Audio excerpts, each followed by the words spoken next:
Një atentat me armë zjarri ka tronditur mbrëmjen e sotme qytetin e Sarandës, ku si pasojë ka mbetur i vrarë Recep Ismaili, i njohur si biznesmen në fushën e karburanteve dhe aktivisti i shoqatës patriotike atletare Çamëria. Ngjarja e rëndë ka ndodhur pas një konflikti që dyshohet se lidhet me çështje pronësie.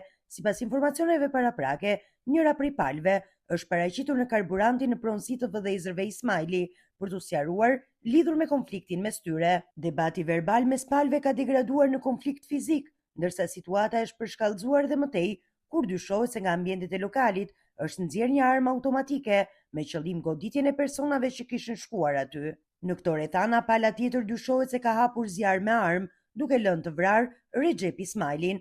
Burime paraprake bëjnë me dije gjithashtu se dyshohet dhe për persona të tjerë të plagosur nga pala e autorëve të dyshuar.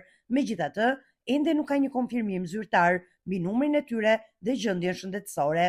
Menjëherë pas ngjarjes, forcat të shumta policie kanë mbërritur në vendin e krimit dhe kanë ngritur pika kontrolli në hyrje dhe dalje të qytetit me qëllim identifikimin dhe kapjen e autorëve.